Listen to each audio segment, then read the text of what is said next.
आप देख रहे हैं न्यूज हाट। मैं हूं आपके साथ इसमें सराफ। देखिए, बिहार में हरा गमछा पर सियासी बयानबाजी जारी है। ऐसे में सम्राट चौधरी ने एक बार फिर से हरा गमछा का जिक्र करते हुए कह दिया है कि जो भी गुंडागर्दी करेगा उसको जेल भेजा जाएगा। इस पर हम बात करेंगे। साथ ही आपको बता दें कि महागठबंधन में एमएलसी चुनाव को लेकर खींचतान जारी है। एआईएमआईएम पार्टी ने राजद का टेंशन बढ़ा दिया है। इस पर भी हम बात करेंगे और हमारे साथ बात करने के लिए मौजूद है न्यूज हार्ट के managing editor Ajay Mishra sir. बहुत बहुत स्वागत है सर आपका। धन्यवाद। सर, एआईएमआईएम ने राजद का टेंशन बढ़ा दिया है, कैसे? अब विधान परिषद का चुनाव होना है जी 10 सीट के लिए, एक सीट पर तो उपचुनाव होगा। नीतीश कुमार जी जो सीट छोड़े हैं, राज्यसभा चले गए, वह उसका कार्यकाल है 2030 तक, है ना। बाकी जो रेगुलर सीट है 9, जिसका कार्यकाल 28 जून को समाप्त हो रहा है और 6 साल के लिए होगा। जी सर। रेगुलर चुनाव होगा, नियमित चुनाव जिसको कहा जाता है, तो वो चुनाव तुमको 2032 के लिए होगा। 6 साल का कार्यकाल होता है। 9 सीटों के लिए वह चुनाव होगा, एक सीट पर उपचुनाव होगा। जी सर। तो 9 सीट जब है, स्वाभाविक है ये 10 सीट पर जब होगा चुनाव, तो जीत के लिए चाहिए कितना? 25 वोट। और एआईएमआईएम का दावा है कि आपने, है ना, राज्यसभा चुनाव के लिए वादा किया था कि हमको हमारे प्रत्याशी को समर्थन दीजिए, तो हम जो है आपको विधान परिषद के एक सीट देंगे। अब समय आ गया है। जी सर। वह सीट एआईएमआईएम वाले मांग रहे हैं। प्रदेश अध्यक्ष है अख्तरुल इमाम, उन्होंने कहा, याद दिलाया, भाई आपका वादा था, आप उसको पूरा कीजिए, समय आ गया है। अब इस पर खींचतान जारी है, क्योंकि जीतने के लिए 2 सीट ही है ना। 2 सीट है जी सर। जिसमें राजद का रिटायर कर रहा है, एक मोहम्मद फारूक और एक है सुनील सिंह। जी सर। सुनील सिंह है इनके, क्या कहता है, राबड़ी जी के बोले भाई। जी। तब दोनों का रिश्ता है। दूसरे मोहम्मद फारूक है, वो अल्पसंख्यक है। तो एक तो यही जो है असमंजस की स्थिति बनी हुई है राजद के सामने, तेजस्वी यादव के सामने, कि किसको दे, मैदान में उतारे। एक ही सीट जीत सकता है, 25 वो विधायक है, 25 सीट चाहिए जीतने के लिए। तो जीत तो सकता है राजद एक ही सीट या महागठबंधन, उसे भी उसके पास कुल तमाम विपक्ष एकजुट होगा तब भी 41 वोट होता है, तो विधायक उसके साथ होते हैं। तो उस परिस्थिति में जीत तो एक ही सीट पर होगी। अब वह सीट जो है राजद किसको देगा? वादा है एआईएमआईएम को देना होगा। एआईएमआईएम ने जो है अपना 5 वोट राज्यसभा चुनाव में राजद प्रत्याशी, है ना, उसको दे दिया था। भले वो नहीं जीत सके, लेकिन अपना वोट तो दिया। अपना वोट तो दिया था। नहीं जीता तो कांग्रेस के 3 विधायक भाग गए और राजद के 1 विधायक भाग गए। तो हार तो हुई उन लोगों के कारण, एआईएमआईएम के कारण तो हुई नहीं। इसीलिए एआईएमआईएम ने ये दबाव बनाया है कि भाई हमको दिया जाए, वादा पूरा किया जाए, नहीं तो हम अपना प्रत्याशी चुनाव मैदान में उतार देंगे। जी सर। अब अगर प्रत्याशी एआईएमआईएम उतार देती है तब तो संकट होगा। जी, बहुत बड़ा संकट है ना, क्योंकि इधर जो है 202 प्रत्याशी हैं, 2 विधायक हैं। तो 202 विधायक हैं तो स्वाभाविक है 25 वोट चाहिए, तो 2 वोट तो ज्यादा ही है इधर। 8 सीट के लिए ज्यादा है ना। जी सर। इधर तो कोई संकट नहीं पैदा होगा। सीट का बंटवारा अभी नहीं हो सका है, हालांकि जो अभी तक खबर आ रही है उसमें है 4-3-1-1, मतलब 4 सीट लेगा कौन? जदयू, जिसमें एक उपचुनाव भी है नीतीश कुमार वाला जी, और 3 सीट भाजपा के कोटे में जाएंगे और 1 सीट मिलेगा आरएलएम को, दीपक प्रकाश जो है उनको, और 1 सीट मिलेगा चिराग की पार्टी को। अब चिराग पासवान जिसको उतारे जी सर, तो उनकी इच्छा है, इससे उनका है कि अपना बहना को उतारेंगे, सीमांत मृणाल को जी सर, है ना। तो ये अभी तक का समीकरण। अब चुनाव है 18 तारीख को, 8 तक नामांकन का डेट है, नामांकन की प्रक्रिया शुरू हो गई कल से ही। तो ये तमाम चीजें हैं अभी, लेकिन AIMIM जिस तरह का तेवर अपनाया है, जिस तरह से तेजस्वी यादव को याद दिला रहा है उनका वादा, जी सर, तो अब इससे जो है महागठबंधन में नई रार छिड़ गई है। हालांकि तेजस्वी यादव को जीतने के लिए किसी का सहारा नहीं चाहिए, ना उसको कांग्रेस का सहारा चाहिए, हाँ जी सर, और ना ही AIMIM के सहारा चाहिए। लेकिन फैसल रहमान अगर फिर बिदक गए और उनके साथ साथ एक आध दो और विधायक बिदक गए, तो तब फिर तो खेल गड़बड़ा जी जाएगा, सर, जी सर, है ना? तो खेल गड़बड़ा जाएगा फिर।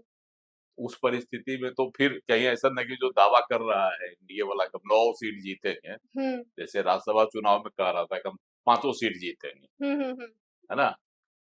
वोट का तो गणित पूर्ण नहीं रहा था, फिर भी 5 सीट पर जीतने का दावा किया और द्वितीय वरीयता के मत से जीत भी गया 5वां सीट भी। तो कहीं इसी तरह का हो तो सेकंड द्वितीय वरीयता के ई में 10वां सीट भी, अरे 9वां सीट भी जीत सकता है, वोटिंग अगर होगा और उसमें बिखराव हो गया तब तो इधर फिर चलेगा। तो इस तरह का खेल हो सकता है, ऐसा नहीं है। जी सर, लेकिन तेजस्वी यादव भी कोशिश करेंगे कि कम से कम एक सीट जीते। हाँ, तो एक जो है बसपा का है वोट।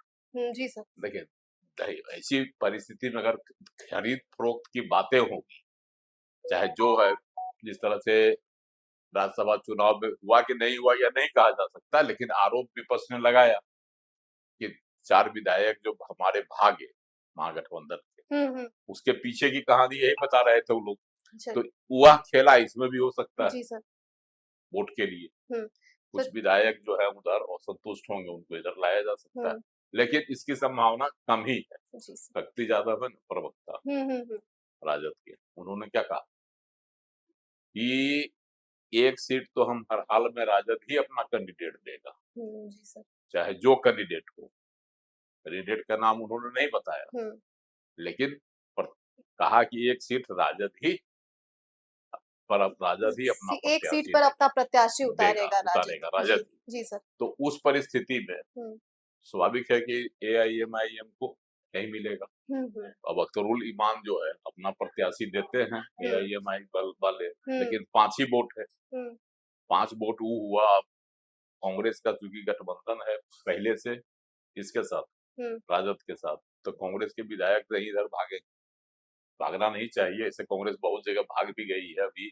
फिलहाल जो है तमिलनाडु का ही उदाहरण है, लड़ाऊ जो है DMK के साथ, और जब सरकार बनाने की बात आई तो TVK के साथ कांग्रेस चली गई, है ना? तो ये खेला भी राजनीति में होता है। हाँ। लेकिन यहाँ जो है MLC चुनाव में AIMIM वाले उतने मजबूत नहीं है, TVK वहां मजबूत थी, सरकार में गई, इसलिए कांग्रेस ने DMK को का साथ छोड़ दिया। लेकिन यहाँ तो स्थिति नहीं है। जी सर। यहाँ तो हर हाल में कांग्रेस चाहेगी कि हम राजद के साथ ही रहें, AIMIM के साथ नहीं जाए। ये तो खेल यहाँ संभव है नहीं, है ना? फिर भी AIMIM वाले अगर प्रत्याशी दे देते हैं, कुछ अगर इधर उधर हुआ तो राजद के लिए संकट की स्थिति पैदा होगी और खेल बिगड़ भी सकता है, इसकी भी संभावना है। तो लेकिन इधर जो है, इधर तेजस्वी यादव भी असमंजस में है। लालू यादव, राबड़ी जी कहती हैं तेज प्रताप को हम कैंडिडेट बनने के लिए, कि लालू प्रसाद जी है वो रोहिणी आचार्य को बनाने सिंगापुर चले गए, तुम MLC बनो, है ना? और इधर सुनील सिंह अलगे जो है मुझ प्रस्ताव दे रहे हैं कि हम बोले भाई है तो हमको फिर से मौका मिलेगा। और अल्पसंख्यक इस भरोसे में है कि भाई हमारे साथ जो है चुनावी तालमेल रहा है माई समीकरण के तहत, तो हमको भी मौका मिल सकता है, क्योंकि हमारे एक प्रत्याशी रिटायर कर रहे हैं, एक जो है MLC रिटायर कर रहे हैं। तो ये सब गणित है। प्लस में राजद ने उनको वादा भी किया था एआईएमआईएम वाले को तो वादा किया था ना। जी सर। अब उस वादा को तेजस्वी निभाते हैं कि नहीं, है ना, ये है। लेकिन शक्ति यादव ने साफ इनकार कर दिया कि नहीं। इसका मतलब यह राजद का फैसला हो सकता है, हालांकि अभी तेजस्वी यादव ने इस पर कुछ नहीं कहा। जी सर। तो मतलब जैसे अब महागठबंधन में एक अनार 100 बीमार वाली स्थिति देखने को मिल रही है सर। वो बात नहीं है, चुनावी फायदा के लिए उस समय तेजस्वी यादव के लिए मजबूरी थी कि एआईएमआईएम का सहयोग अगर नहीं लेते तो जो जीतने के लिए 41 वोट की आवश्यकता थी, मतलब 41 विधायकों का जो समर्थन चाहिए था, वह नहीं मिल पाता। लेकिन फिर भी उनके प्रत्याशी नहीं जीत सके, लेकिन जुगाड़ तो उन्होंने किया, इसीलिए उन्होंने वादा कर दिया एआईएमआईएम को, ठीक है हमको राज्यसभा में जिता दीजिए, हम एमएलसी की सीट आपको दे देंगे। लेकिन न वो राज्यसभा में जीता, तब तो स्वाभाविक है कि राजद नहीं देगा। और विधान परिषद में भी चाहेगा कि एक सीट हम जीते हैं, एक सीट के लिए अब इधर तेज प्रताप भी है लाइन में, उधर रोहिणी आचार्य को भी मनाया जा रहा है ना, इधर और पार्टी के प्रत्याशी हैं। तो ये सब गणित चल रहा है इसमें। लेकिन एआईएमआईएम अगर अपना कैंडिडेट दे देता है तो टेंशन बढ़ेगा तेजस्वी का। चलिए, तो महागठबंधन में मतलब खींचतान जारी है सीट को लेकर। अब हम दूसरे टॉपिक की तरफ बढ़ते हैं। सर, सम्राट चौधरी ने फिर से हरा गमछा का जिक्र करते हुए कह दिया है कि जो भी गुंडागर्दी करेगा उसको जेल भेजा जाएगा। मुजफ्फरपुर में आज गए थे सर, लोक शिविर वाला था वहाँ, है ना, वहाँ गए हुए थे मुख्यमंत्री सम्राट चौधरी। वहाँ जो है बातचीत में उन्होंने कहा कि हरा गमछा जो है यह हरियाली और शांति का प्रतीक है, लेकिन अगर कोई हरा गमछा के आड़ में गुंडागर्दी करेगा तो उसको सरकार नहीं बख्शेगी, उसको जेल जाना ही होगा, हर हाल में जेल उसको जाना होगा। मतलब उन्होंने चेतावनी दी, है ना, हरा गमछा। इससे पहले भी हुआ जो एआई समिट पटना में हो रहा था, उसमें भी हरा गमछा वाले पर बयान दे दिया था, जिससे बवाल खड़ा हो गया। जी सर। उसमें भी कह दिया था कि एआई को कह देंगे कि हरा गमछा वाले को चुन चुन के पकड़ो, कह दिया था ना। हाँ जी सर। क्योंकि जिस तरह से इनकाउंटर अभी हो रहा है उसमें तेजस्वी यादव ने आरोप लगाया कि एक जाति विशेष को टारगेट किया जा रहा है। तो उसी पर उन्होंने कहा था वहां से, हम एआई को कह देंगे कि उसको जो है खोज खोज के हरा गमछा वाला, उस पर भी बवाल मचा था और आज भी बवाल मचा है इस पर, जो है ना, विपक्ष की ओर से बार बार जो है हरा गमछा को क्यों टारगेट किया जा रहा है ना। तो ये एक नया फिर एक प्रकरण हरा गमछा वाला उठ गया। जी सर।